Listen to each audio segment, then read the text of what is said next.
Il piano regolatore generale, volano importante per lo sviluppo economico, strumento indispensabile per la pianificazione urbanistica del territorio, tutto vero, una bandiera ad Agrigento che sventola ad ogni soffio di vento. Poi però, subito dopo, passato il vento, ahimè, elaborati carte e documenti tornano comodamente nel cassetto a dormire, cullati tra contrasti politici e provvedimenti di organi di giustizia amministrativa. E siamo all'attualità. Ieri sera seduta del Consiglio Comunale. C'era grande attesa per la presenza in aula dell'ingegnere Gabriele Giacobazzi del gruppo Embesi, che ha redatto il PRG, chiamato, sollecitato dagli amministratori di Palazzo dei Giganti a dare delle risposte. Prima, il PRG, dopo la sentenza di annullamento del decreto di approvazione da parte di TAR e CGA, è ancora vigente? Il TAR non ha annullato il piano regolatore,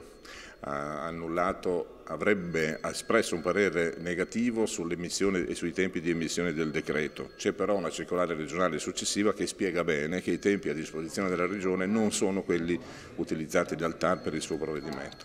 Un altro nodo da sciogliere, tema al centro del dibattito politico, la validità e l'efficacia delle linee guida, fortemente contestate da quasi l'intera assise. Ecco la risposta di Giacobazzi. In sede di approvazione dello strumento urbanistico la Regione ha convalidato questa proposta. Noi abbiamo predisposto la parte sostanziale delle prescrizioni esecutive che vengono definite linee guida, che consentiranno ai gruppi di privati proprietari dei terreni interessati di fare loro l'assetto planivolumetrico, di impegnarsi a costruire le opere di urbanizzazione che l'amministrazione non potrebbe e non potrà fare. I lavori consiliari sono andati avanti per quasi 4 ore. Fare chiarezza su quello che è un problema che attualmente sta caro a tutti, cioè capire se questo piano regolatore ad oggi è vigente, è valido e in ogni caso di quale strumento urbanistico si deve dotare la città. Da parte sua l'amministrazione attiva con il vice sindaco Piero Luparello si è espressa così.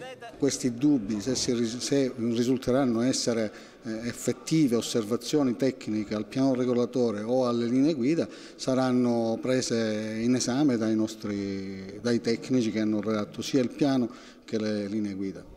Alla fine la seduta per mancanza del numero legale è stata sciolta, nulla di fatto. L'amministrazione comunale, spiegano i consiglieri MPA Vassallo, Mandracchi e Picone, ci propina una forzatura che va oltre gli orientamenti legislativi vigenti al fine di dare vantaggio a pochi e non alla collettività. Giuseppe Di Rosa pone l'accento sull'aspetto politico. Anche ieri sera la conferma che il sindaco Zambuto non ha la maggioranza in aula, tuona il vicepresidente.